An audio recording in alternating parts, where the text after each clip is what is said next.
अस्सलाम वालेकुम स्टूडेंट्स। आज का जो हमारा टॉपिक है एंटरप्रेन्योरशिप से 11th क्लास के लिए, that is NGOs and rural entrepreneurship. यानी कि NGOs का क्या रोल है रूरल एंटरप्रेन्योरशिप में। There is no denying of the fact that development of entrepreneurship has emerged as a national movement due to its strengths to solve the twin problems of unemployment and poverty.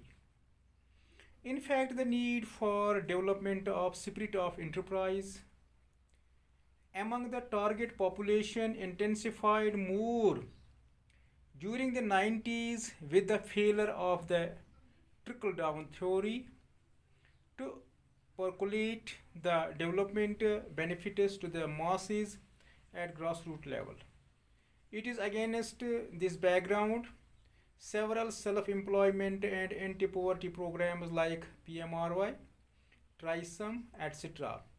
involving some entrepreneurial qualities were introduced by the government as a tool of bottom-up mode of development.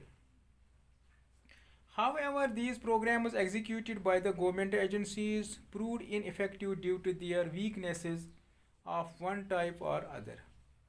Such a situation necessitated the NGOs to come out of their traditional boundaries like health, sanitation, education, family planning, environmental protection, etc., to join a noble mission to entrepreneurs the lesser known target groups. The government agencies engaged in this activity strengthened the NGOs by co-opting and collaborating with them to reach the lower rungs of the society. Today we have several NGOs contributing to entrepreneurship development in the country.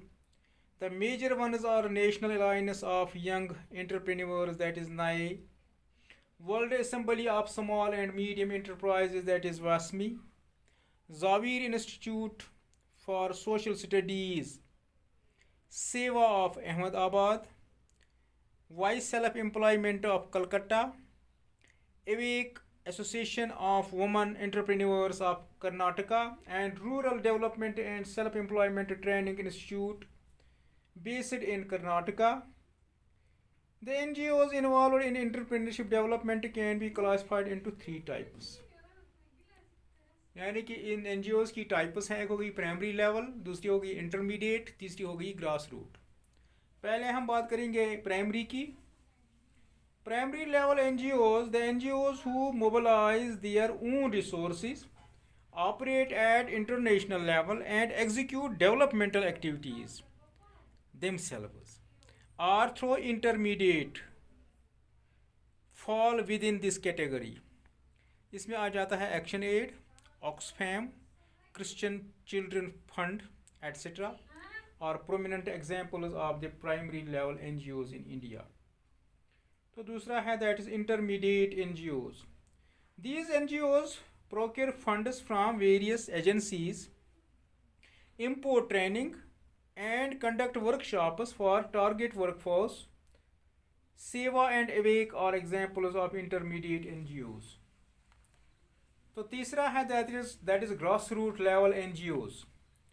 These NGOs are those who conduct field activities by establishing direct contact with the grassroots people. Examples of such NGOs are Root Cities, NOD, Foundation Gujarat, Indian Institute of Youth Welfare IIYW of Maharashtra, etc. The training imparted to the needy by the NGOs can be classified into three broad types. तो तीन तरह से हम training दे सकते हैं। एक होगी stimulation, conducting EDPs and other training programs for the target people with a view to stimulate enterprising attitude among them.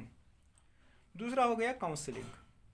Providing counseling and consultancy services to the needy ones, how to prepare a project, feasibility report, purchase of plant and machinery, and performing other procedural activities. Third one is that is assistance.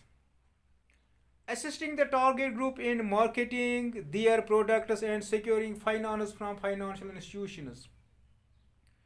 Lastly, the role of NGOs in entrepreneurship development can better be understood in terms of their strengths and weaknesses.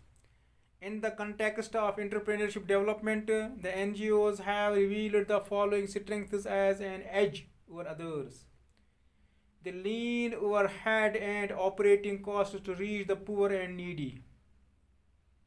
Flexibility and responsiveness in operation to invent appropriate solution. Nearness to client groups made them to be sensitive to community need.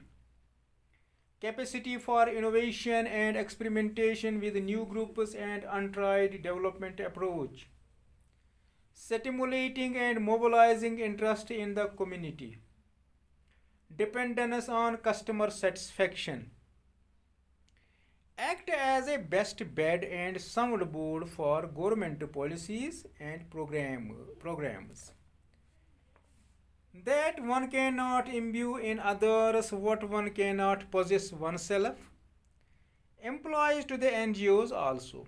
The well-noted weaknesses the NGOs suffer from are listed as follows. Role conflict as to the traditional areas of operation and micro-entrepreneurship development. Doubtful leadership and succession.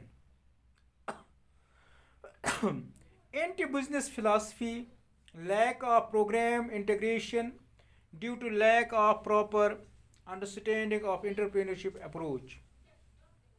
Inadequate opportunities to work as trainer motivator. Absence of impact assessment because of self-righteousness on the part of NGO leaders. Not all NGOs are ready and equipped to take up this activity. In spite of these so-called weaknesses, the role of NGOs in entrepreneurship development cannot be undermined.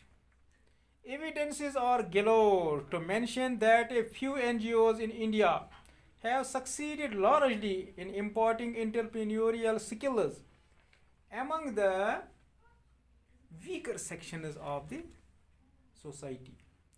This is duly confirmed by a case YCB dedicated to rural development given at, यानी कि यहाँ पे एक case है जो हमें जिससे हमें यानी कि एविडेंस मिल जाती है कि इन्होंने बहुत अच्छा काम किया है.